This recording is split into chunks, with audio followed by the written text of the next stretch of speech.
For the first time in 2,000 years, the Catholic Church devoted a whole document to the mission of lay people at the Second Vatican Council. We finally got our document. Yay!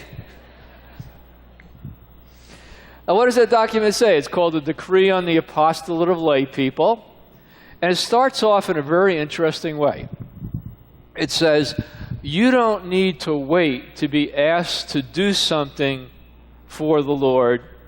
You don't need to wait for your pastor or your bishop or your deacon to ask you to do something in your parish. You've already been asked by Jesus. And he asked you when you became a Christian. He asked you when you were baptized. Because what happened is that he came to dwell in you, and that's what he's about. He wants to live his life in you and through you and extend it to the whole world. So you've already been asked. A lot of times people say, well, if somebody would ask me to do something, I suppose I'd do it. You've been asked. Do you hear that? You've been asked. Jesus has asked you to allow him to continue seeking and saving those who are lost through you. Now, it also goes on to say that there's 4 ways in which us lay people can carry out this mission. I'm going to quickly run through them. First is through the witness of our lives. Just living the Christian life is already a witness. And it's becoming more and more that way. Like sometimes you meet young people today and they say they're getting married. You say, wow, that's kind of radical.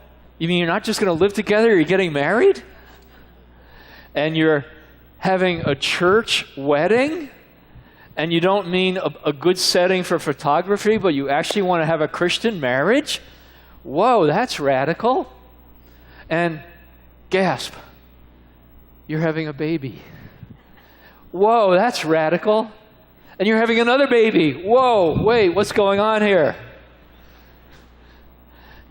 Just Christian marriage, just Christian family life is more and more a tremendous witness in the world today to the hope and the faith and the love that comes through being a Christian. Just being honest in business, just telling the truth to our customers, just being honest in finances, just helping our neighbor when they need help. I mean, just being a Christian witness just because we're trying to live a life that's pleasing to the Father is already a part of evangelization. But there's more. Second dimension of our mission as lay people, according to Vatican Council. Works of charity and mercy. Just helping people who need help, period. Whether there's an opportunity to witness to them or not. Just loaning your neighbor the cup of sugar that's needed to complete the recipe. Just mowing your neighbor's lawn, whatever. Just works of mercy and charity, either by personal charity or through organizations or through financial contributing. Like the St. Vincent de Paul Society, or like homeless shelters, or just all the ways in which basic human needs are being met, either ways in which we could do it personally or supporting organizations or contributing financially. Just feeding the hungry and clothing the naked and visiting the imprisoned and visiting the sick, and just mercy, just being a human being. But there's more. And these things aren't like piling on top of each other. They all become kind of integrated and you hardly notice them. They're just kind of working together. The third is what the Council calls renewing the temporal order, helping to make life in this world go better on a structural level, you might want to say. This is where the pro-life movement would come in. This is where working for political candidates to be elected who are honest and competent and would govern us with some respect for the Constitution of our country and God's law.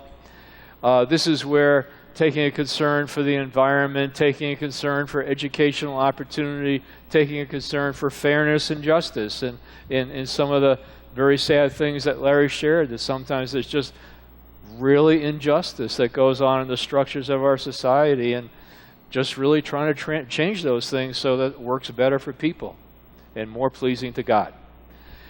But the council goes on to say that even though you have these first three dimensions, if you don't have the fourth, you really don't have the fullness of evangelization. What's the fourth? Hold on to your seats.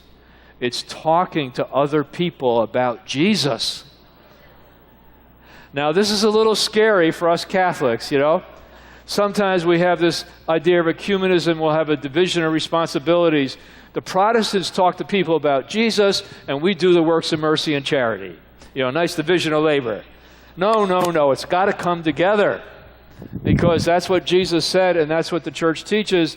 And lest you think I'm making this up, let me read exactly what the council says in sections 6 and 13 of the Decree on the Apostolate of Lay People. This witness of life is not the sole element in the mission of lay people. The true apostle is on the lookout for occasions of announcing Christ by word, either to unbelievers to draw them towards the faith, or to the faithful to instruct them and strengthen them and incite them to a more fervent life. And in section 13 it says, the mission of Catholic lay people must not exclude any good that can be done for people. Genuine apostles are not content, however, with just this. They're earnest also about revealing Christ by word to those around them, because it's a fact that many people cannot hear the gospel and come to acknowledge Christ except through the lay people they associate with. You know, we're still suffering from this kind of pass the buck syndrome. Like, well, yes, I know I'm called to be holy, but, you know, it's really the priests and nuns who are called to be holy. You know, we're paying them to be holy, you know? Or, yes, I know I'm called to evangelize, but really it's really the priests and nuns and deacons. You know, they're supposed to do that, you know?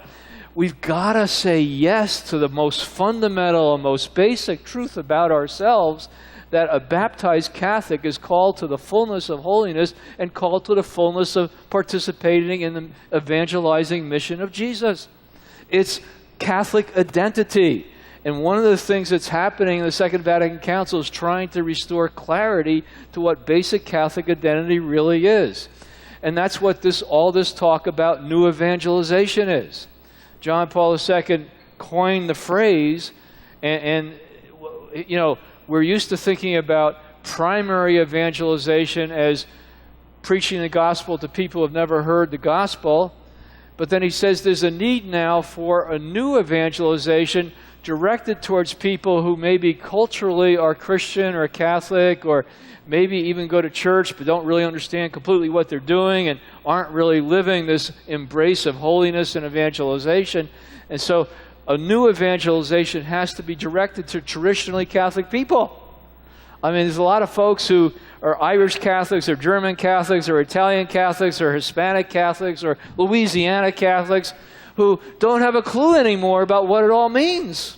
It's become like ethnic identity rather than a personal relationship of love and discipleship to Jesus Christ. And so the popes are calling for a new evangelization in which every member of the church would participate, reaching out to people who we used to take for granted that they know what it's all about, and they don't know what it's about anymore, and they need to be called to faith and to conversion. Okay, now, why is this important? Well, the popes give a number of different reasons. One of the things that Pope John Paul II said is, he says, we're seeing a radical collapse of Christian culture in the world today. Traditionally, Christian nations are radically becoming secularized, and don't you feel it in the air? Don't you feel it like almost like this choking fog is coming in, and it's hostile to Christ and it's hostile to the church, and there's powers and principalities that are trying to crush the church and to silence the church. And, you know, we're not helping ourselves very much, are we? But, you know, that's something the Lord's going to take care of through repentance and the humiliation that we're going through. But there's this de-Christianization that's going on. There's a need to, in the face of that, a new bold proclamation has to be made. And the Pope say it has to be new in ardor or fervor, new in expression, new in methods. We need to be opening to the creativity of the Holy Spirit and finding new ways of communicating about the person of Christ to people in our culture, people in our lives, people in our neighborhoods, people in our families. Another reason the Pope gives, he says, all over the world, Catholics are leaving the Catholic Church for evangelical and Pentecostal churches. And so many Catholics, when you interview them after they have left, and sociologists do surveys with them, and they ask, why did you leave the Catholic Church? Almost always the number one reason is they say, I never heard the gospel preached. Now, this is a little hard for us to understand because the gospel is read every Sunday, but there's a difference between reading the gospel and preaching the gospel, isn't there? There's a difference between giving a somewhat abstract sermon and an appeal to people to give their lives to Jesus Christ and to understand their need to do that and to have it communicated with passion and with clarity and with specific personal response.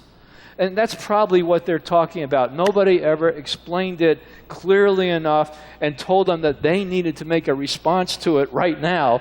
And once they did, things really changed in their life. Another thing they'll commonly say is that, well, my kids were getting to be in the teenage years and they were starting to drift away from the church, and then somebody in the high school in the Young Life, evangelical Protestant group invited them to come to a Bible study, and they really liked it, and then they got invited to their church, and their church had 3 youth ministers and great music, and my kids didn't want to go to the Catholic Church anymore. They said it was boring. It's hard to hear that, isn't it? But that's the truth for a lot of people. They don't understand what's going on in the Mass. It's never been explained to them. They don't understand the personal relationship at the heart of the whole thing. They don't understand that the Mass is a proclamation of the gospel. They just don't get it, and somebody helped them get who Jesus is in another setting.